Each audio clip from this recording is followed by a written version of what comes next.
She was 8 years old. It was a 5-minute walk, and she never made it home. On a sweltering Tuesday afternoon in the summer of 1989, in the kind of small Oregon town where everyone knew everyone, and front doors stayed unlocked until dark, a little girl named Anna Marie Fields kissed her mother goodbye, stepped off the front porch, and walked straight into 21 years of silence. No one saw a thing. No one heard a scream. No car peeled away from the curb. No stranger was spotted lurking on the corner. One moment she was there, a bright-eyed 8-year-old with a purple backpack bouncing against her shoulders, and the next she was gone. Swallowed whole by a quiet street on an ordinary summer day. For over 2 decades, her face stared out from missing persons posters pinned to corkboards across the Pacific Northwest. Here her parents aged in front of television cameras, begging for answers that never came. Detectives chased leads that dissolved into nothing. An entire town carried her name like a wound that would not close. And then a fingerprint in a federal database changed everything, revealing a truth so shocking, so deeply buried, that even the people who had spent their entire lives searching could barely process what they were hearing. Anna Fields had been alive the whole time, hidden in plain sight, 2 states away, living under a stolen name, raised by the very woman who had taken her. This is the story of how one child vanished from a quiet street in broad daylight, how every system designed to protect her failed for 21 years, how a mother died never knowing her daughter survived, how a father never stopped searching, and how a single retired detective refused to let the world forget. You are watching Dark Crime Uncovered, and this case will stay with you long after the screen goes dark. Before we get into it, do us a favor.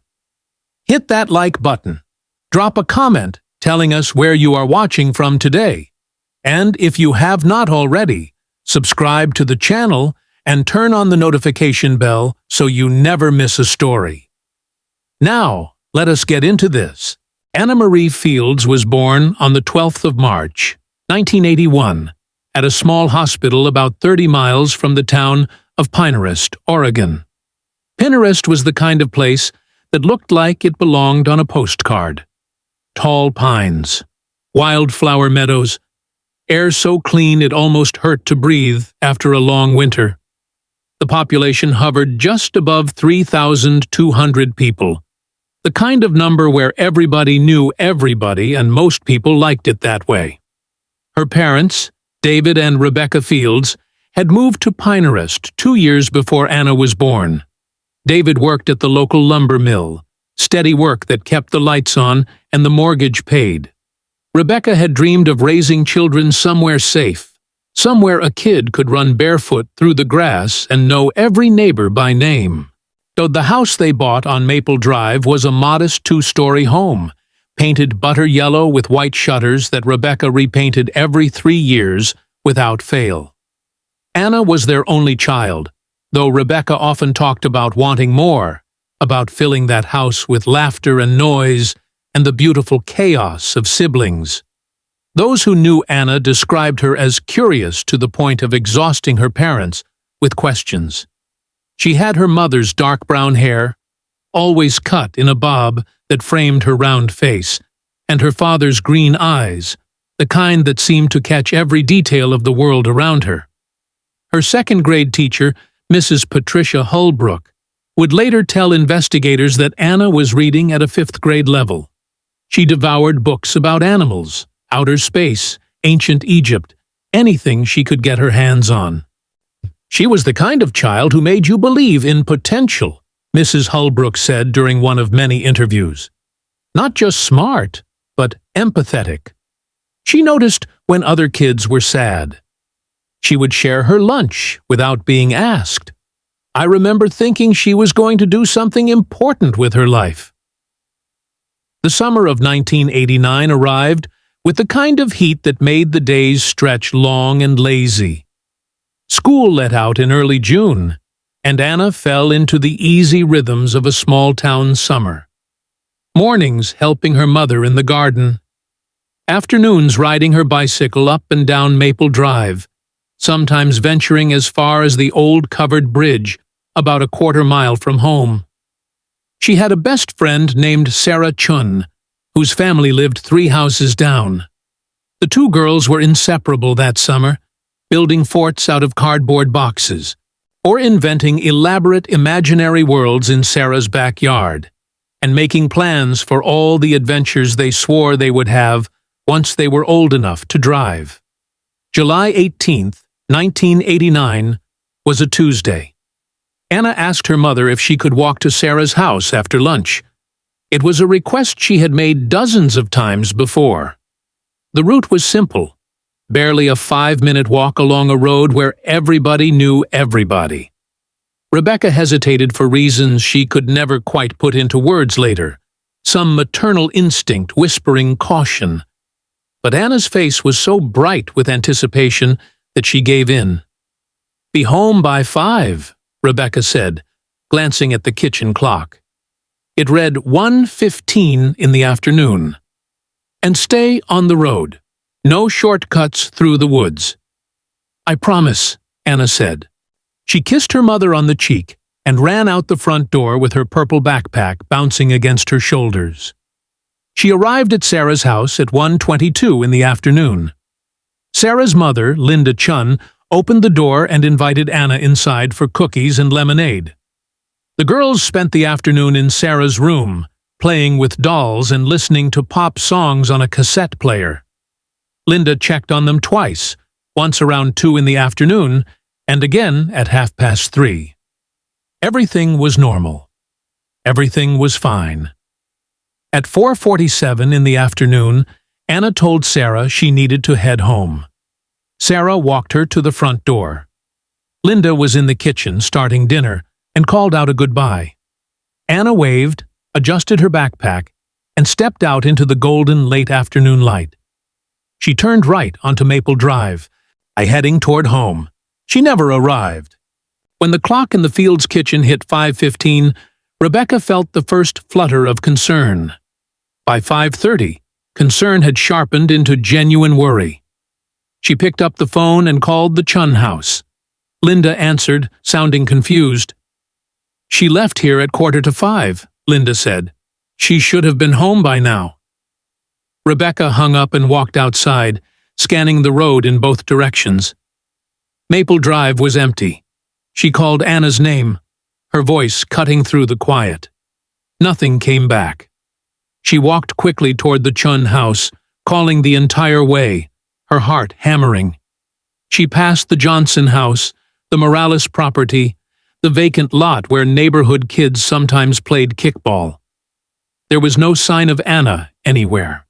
David Fields had just pulled into the driveway after his shift at the mill when he found his wife standing in the middle of the road, her face completely drained of color. "She is not here," Rebecca said. "David, she is not here." For the next 30 minutes, they searched together. David took the car and drove slowly up and down every surrounding street. Rebecca knocked on every door on Maple Drive. Neighbors came out onto porches. Concern spread like ripples through water. Someone suggested checking the old covered bridge. Someone else mentioned the woods along the eastern edge of town. But Anna had been told not to go into those woods. She was an obedient child. She would not have disobeyed. At 6:13 in the evening, David dialed 911. He could barely form coherent sentences. His daughter was missing. She had been missing for over an hour. She was 8 years old. She had been walking home from a friend's house 3 doors down, a 5-minute walk. 2 deputies arrived within 15 minutes.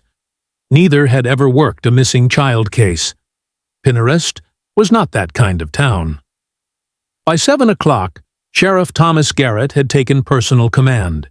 He organized search parties, divided the town into quadrants. Volunteers appeared from every direction, armed with flashlights and a fierce determination to find the girl before darkness fell. Rebecca stood in her front yard, watching the chaos unfold, and felt reality beginning to fracture. This could not be happening. Not here. Not in Pinehurst. There had to be a logical explanation. Any moment now, someone would call out, and Anna would come running, scared but safe, and this nightmare would be over. But as the hours crawled past, and the search expanded into the woods and the fields and the creek along the northern boundary of town, hope began to curdle into something much darker. By midnight, with no trace of Anna found, Sheriff Garrett contacted the Oregon State Police. Anna Marie Fields was officially classified as a missing child. The first 48 hours of a missing child investigation are critical. Law enforcement operates on the grim assumption that the longer a child remains missing, the less likely they are to be found alive. In Anna's case, those crucial hours were spent tearing through every inch of Pinehurst and the surrounding countryside. Search and rescue teams arrived with trained dogs. The dogs picked up Anna's scent on Maple Drive, followed it toward her house, then lost it completely near the intersection with Pine Street, 2 blocks from home. That was significant. It suggested she had been picked up by a vehicle. Helicopters equipped with thermal imaging swept the forests. Divers searched the creek and a lake 3 miles west of town. Volunteers walked shoulder to shoulder through open fields, calling her name until their voices went raw. Rebecca and David stayed awake for 72 hours straight, unable to close their eyes while their daughter was out there somewhere. The media descended on Pinehurst like a storm.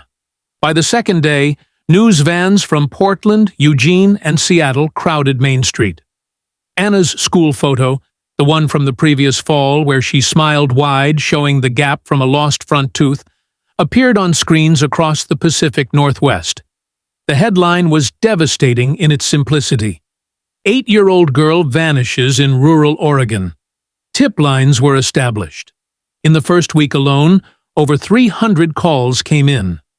People reported seeing girls matching Anna's description at rest stops, shopping malls, gas stations across 3 states. Every lead was followed. Every single one went nowhere. Detective Marcus Webb of the Oregon State Police took point on the investigation. He was a veteran with 15 years of experience. He had worked child cases before. He understood the statistics, and they were brutal. But until there was evidence to the contrary, they had to operate as though Anna was alive. The investigation turned inward first, as it always does. Family members, then acquaintances, then strangers. David and Rebecca were subjected to intense scrutiny.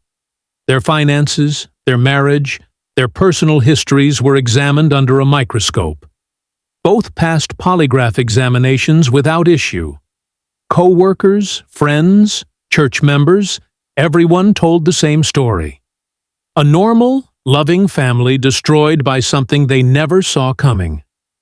Registered offenders in the area were investigated next, and detectives identified 17 individuals within a 50-mile radius. Each was located, interviewed, and thoroughly examined.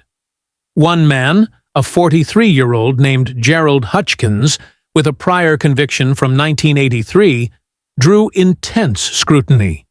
He had been in Pinehurst the week before, doing handyman work on Birch Street, 1 block over from Maple Drive. But his alibi held. Neighbors confirmed he had been home on the 18th, working on his truck all afternoon. His timeline did not align. He was watched for weeks anyway. He never led investigators anywhere useful. Now, if you are finding this story as gripping as we think it is, take a second to hit that subscribe button and ring the notification bell. We release stories like this regularly on Dark Crime Uncovered, and trust us, you do not want to miss what comes next. On August 18th, exactly 1 month after Anna vanished, more than 1,000 people gathered in the Pinehurst Town Square for a candlelight vigil. Rebecca stood at the microphone, gaunt and trembling. "Anna, if you can hear me, if you are out there somewhere, we love you," she said through tears. "We are looking for you. We will never stop looking for you. Please come home, baby. Please." That image was broadcast nationally.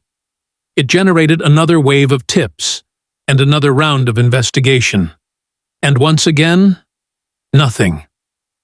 By the end of 1989, Anna's case had appeared on several national programs. Age-progressed images showed what she might look like at 9, 10, 11 years old. Posters stayed up across Oregon and Washington. The FBI consulted on the case. But Anna remained missing. Life in Pinehurst struggled to find any semblance of normal. Rebecca left her part-time job at the library. She could not function. David kept working at the mill because they needed money, but co-workers said he had become a ghost, moving through shifts mechanically, barely speaking. Anna's bedroom stayed exactly as she left it. The purple backpack she had been wearing was never found. Rebecca dreamed about it constantly, convinced it held some overlooked clue. Sarah Chun stopped playing outside and cried regularly, asking if it was her fault for not walking Anna home. A psychologist helped Sarah process the trauma, but the loss marked her childhood permanently. Detective Webb could not let it go. As resources were pulled and other cases demanded attention, he kept Anna's file on his desk. He drove to Pinehurst on his days off. He walking Maple Drive over and over, trying to see something everyone had missed. In 1990, the case officially went cold. The tip line stayed active. David and Rebecca made annual media appearances begging for information. Years passed. 91, 92, 93. Every year brought minor leads that went nowhere. A sighting in Nevada. A cruel hoax. Psychics offering visions. None of it was real. Their marriage strained under grief that had no resolution. How do you mourn someone who might still be alive? They stayed together, bound by loss, and the unspoken fear that separating meant giving up. Webb retired in 1998, but he took the case with him. His garage became a command center, walls covered with maps and timelines and theories his wife tolerated with patient concern. "Sure, you have to let go," she told him one night, finding him hunched over files at 2 in the morning. "I cannot," he said. "That little girl deserved better." 2 states away in Montana, a girl who did not know her real name was growing up inside a world built entirely from lies. She was called Emma. Her earliest memories were fragmented and dreamlike. A house with yellow walls. A woman with dark hair singing softly. The smell of something baking. But whenever she tried to hold on to those images, they slipped away. And the woman who called herself her mother had the same explanation every time. Those are just dreams. Imagination. Nothing real. The woman called herself Judith Reeves. They lived in a small rental house outside Billings, Montana, surrounded by empty fields and silence. Judith worked from home doing medical transcription. Emma learned early that noise, questions, or demands for attention resulted in cold silence and meals eaten alone. Emma attended school but was never allowed friends. Judith controlled drop-offs and pickups. Playdates were forbidden. Birthday parties were not discussed. Field trip permission slips were signed only if Judith could attend as a chaperone, ensuring Emma never strayed or spoke too freely. "People are dangerous," Judith told her constantly. "They will try to take you away from me.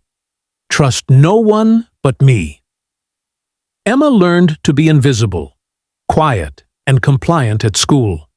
Teachers noted her as shy but capable.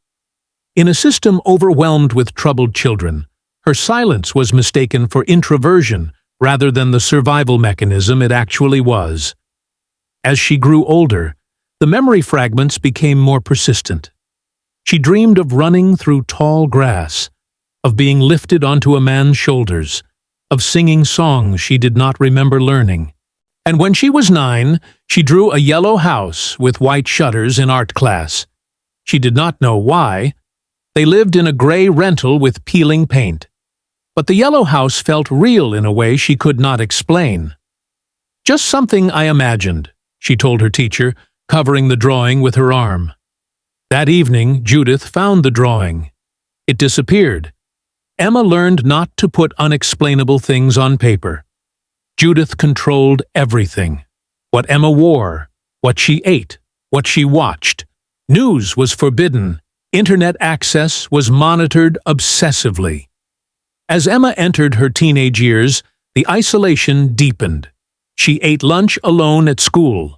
Requests to join activities were met with lectures about betrayal. When she wanted to join the choir, Judith shut it down immediately. "You do not need those things. You have everything you need right here." Emma stopped asking. She found escape in library books, fantasy novels about hidden identities and secret origins that resonated in ways she did not fully understand. In 2003, when Emma was 14, a woman approached her in a grocery store. "Are you all right, honey? Do you need help?" Emma opened her mouth to respond. Judith appeared instantly, her grip bruising on Emma's shoulder. "She is fine. She is my daughter." The woman walked away, uncertain. And Emma, silenced by years of conditioning, let her go. In the car, Judith delivered the warning that had kept Emma in line for years. "If you ever try to leave me, they will put you in the system. I saved you. I am all that stands between you and a world that will destroy you." Emma believed her, so she had no way to know it was a lie. Emma turned 18 in March of 2007. Judith gave her a cupcake with a single candle. No celebration. No acknowledgement that Emma was now legally an adult. But Emma had been doing quiet research at school. She had read about emancipation, about adult rights, about what it might look like to live outside those walls. "I would like to get a job," she said that evening, her voice carefully neutral. "Save some money. Maybe think about college." "You do not need college. I am 18 now. Legally, I can make my own decisions." What followed was Arctic silence. Then Judith crossed the room, got inches from Emma's face, and called her ungrateful. When Emma held her ground, Judith struck her across the face. It was the first time. The shock of it was almost worse than the pain. "You want a life? Fine. And get out." Emma packed a bag that night. $127. No friends, no plan. She left before dawn and walked 8 miles to the bus station, her feet blistering in shoes never meant for that distance. She bought a ticket to Missoula, picked at random from the departure board, and climbed aboard a Greyhound as the sun rose over Montana. At a youth shelter in Missoula, a social worker helped her apply for a GED and connected her with job placement. But when they tried to get Emma identification, everything fell apart. There is no birth record for an Emma Reeves born on March 12, 1989, a clerk told her after weeks of searching. The name she had carried for 18 years did not exist in any official database. A counselor at the shelter suggested what had been unthinkable. So there are cases where children are taken and given false identities. Have you ever felt like your past does not add up? Emma thought about the yellow house, the memories that never matched, the way Judith had hidden her from the world. "We can contact the National Center for Missing and Exploited Children," the counselor said. "If you were taken, there might be a record." "Yes," Emma whispered. "I want to know the truth." While Emma was fighting to discover who she was, Rebecca Fields was dying. Cancer had started in her breast and spread before doctors caught it. She was 52 years old and had fought for 2 years. David sat beside her bed in their living room, holding her hand. "Promise me you will not give up," Rebecca said. "If there is any chance she is out there, promise me you will keep looking." "I promise," David said. Rebecca passed away on March 3, 2008, 9 days before what would have been Anna's 27th birthday. She died never knowing her daughter was alive. In Montana, Emma had her fingerprints taken and submitted to every available database. The National Center had found no match from the initial information, but fingerprints were different. Fingerprints were definitive. And the call came on a Tuesday morning in April of 2008. "This is Agent Charles Morrison with the FBI. I need you to sit down." Emma gripped the phone until her knuckles turned white. "Your fingerprints matched a set in our database. They were taken in 1989 as part of a kindergarten safety program in Oregon. They belonged to a child who went missing that same year. Her name was Anna Marie Fields." The room spun. Anna Marie Fields. A name that meant nothing, and yet hearing it felt like a lightning strike. "Are you saying I am this person?" "That is what the evidence suggests." "My mother," Emma said, her voice breaking. "Does she know?" The pause told her everything. "Your mother passed away recently, but your father is alive. His name is David Fields. If this story is hitting you the way it is hitting us, don't take a moment to drop a like on this video. Share it with someone who appreciates true crime told with respect, and leave a comment below. We read every single one. Agent Morrison delivered the news to David at the lumber mill. "We found your daughter. She is alive." David collapsed into a chair. After 19 years, those words obliterated everything he thought he understood about hope. But the reunion he had imagined for 2 decades was not waiting on the other side. Anna did not remember him, did not remember any of her life before the abduction. The 8-year-old girl he had lost was gone, replaced by a 19-year-old woman who did not know his face. In Billings, federal agents found Judith Reeves at the gray rental house. She answered the door calmly, as if she had been expecting them. "I saved her," she said, as they put the handcuffs on. "I gave her a better life." In the interrogation room, Judith described everything without a trace of remorse. She had been a traveling nurse in Oregon in 1989. She had watched the Fields family. In her twisted assessment, Rebecca was inadequate. "I watched Anna for weeks. I learned her routine. On July 18th, I stopped the car, told her I was a friend of her mother's, that there was an emergency. She got in." She had driven to Montana. She had prepared documents, set up housing, told Anna her parents had died. She had homeschooled her, controlled her exposure, and over years systematically erased every trace of Anna Fields and replaced her with Emma Reeves. Detective Webb watched from behind the one-way glass. After 21 years of searching, he was finally looking at the person who had taken everything. Emma and David began communicating through letters.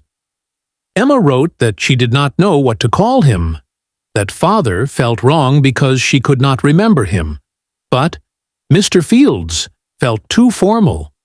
She told him she was sorry. She asked him to be patient. David wrote back that she could call him anything she wanted, that none of this was her fault, that her mother had never stopped believing, and that it was the cruelest thing that Rebecca had missed this by weeks. He told her he loved her, and that he had never stopped. The reunion took place in a conference room in Missoula, facilitated by therapists and agents. Emma arrived early, hands trembling. When David walked in, her first thought was how tired he looked. He was 54 but appeared much older, grief carved deep into every line on his face. He stopped in the doorway, staring, afraid to move. "Anna," he whispered. "Hi," she said. He crossed the room slowly, giving her space. When he reached her, he did not touch her. He just stood there, eyes moving across her face. "You have your mother's smile," he said, his voice breaking, "and her stubbornness." They sat for 2 hours. David showed photographs, birthday parties, Christmas mornings, ordinary moments from a life Emma could not access. She studied the images of a child who was supposedly her, searching for recognition. "Tell me about her," Emma said, pointing to a photo of Rebecca. "My mother." David told her everything he could. How Rebecca had been kind and patient and fiercely loving. How she brought books home from the library. How they spent hours in the garden together. "She died thinking I was gone," Emma said. "See, that is Judith Reeves's fault," David said, "not yours." Judith Reeves was charged with kidnapping, child endangerment, identity fraud, and false imprisonment. Her defense tried to argue diminished capacity. The prosecution presented nearly 2 decades of calculated, deliberate deception. Emma testified. She described the isolation, the psychological control, the way Judith had systematically erased one identity and built another from lies and fear. "Did you ever suspect?" the prosecutor asked. "Yes," Emma said, tears falling but her voice steady. "I had dreams, memories that did not fit. But when I asked questions, she got angry. I learned to doubt my own mind rather than doubt her." Judith showed no remorse. On the stand, she maintained her delusion that she had rescued Anna from careless parents. The jury deliberated less than 3 hours, guilty on all counts, and the judge's words were scathing. "You stole not just a child, but an entire life. You robbed Anna Fields of her childhood, her family, her identity.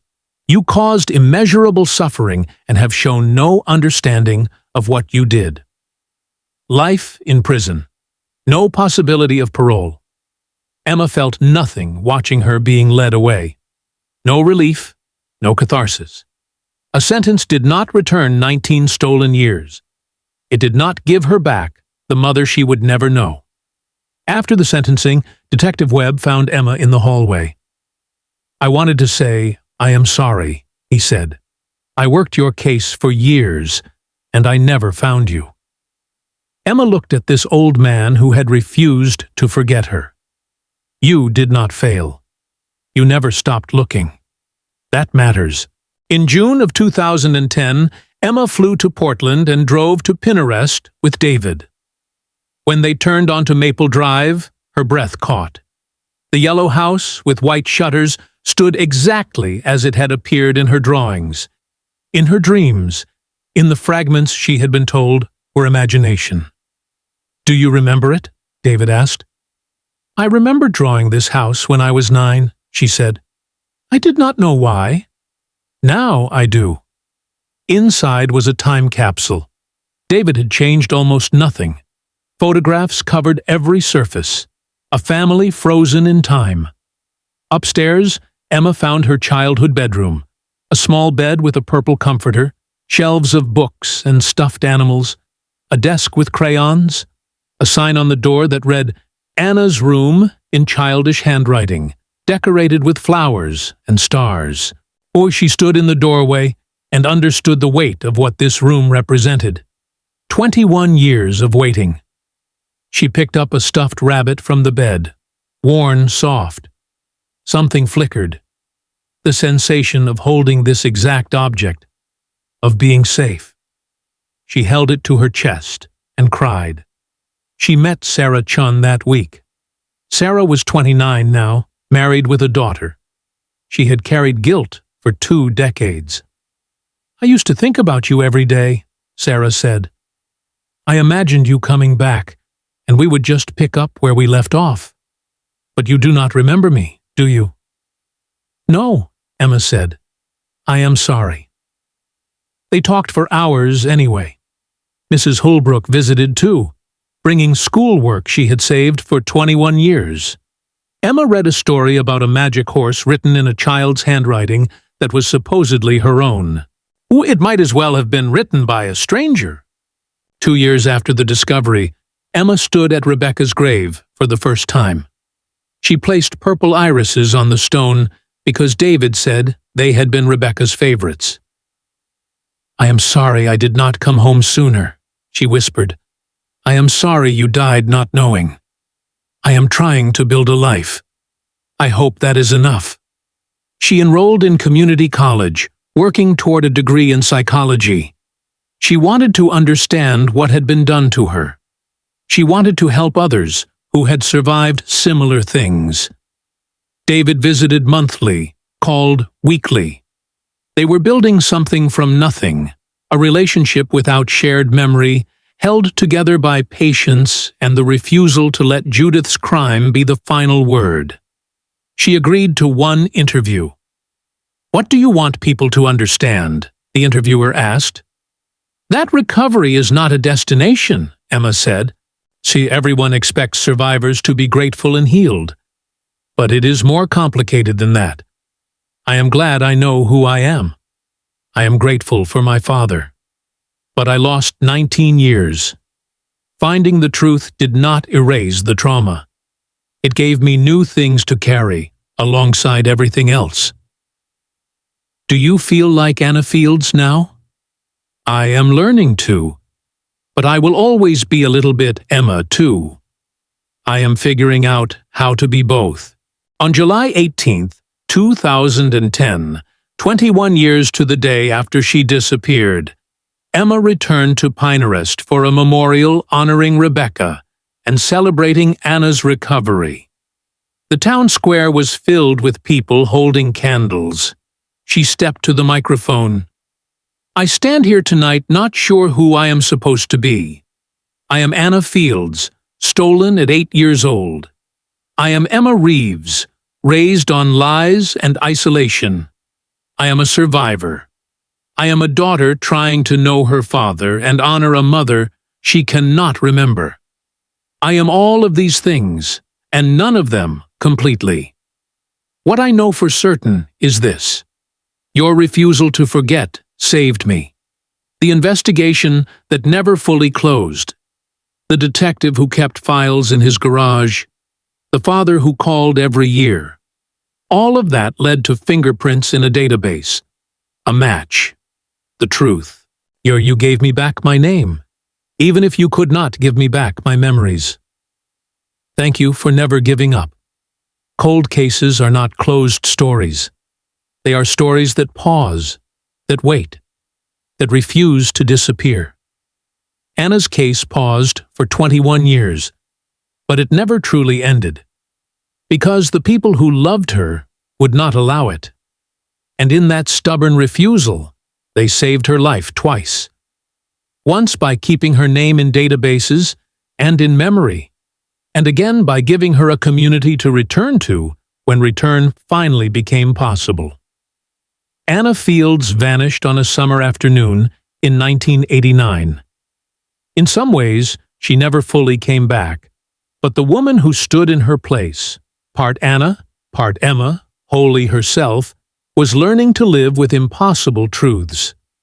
She was learning that survival is not about returning to who you were before, and it is about building someone new from what remains. Every missing person is somebody's child.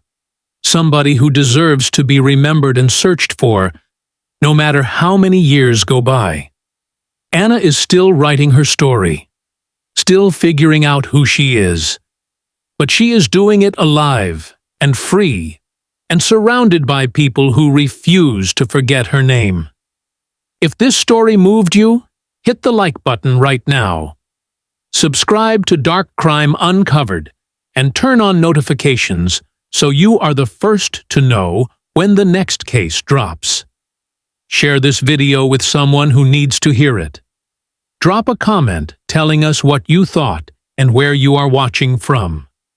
We read everyone. Thank you for watching. Stay safe out there. We will see you in the next one. Dark crime uncovered. Every name deserves to be remembered.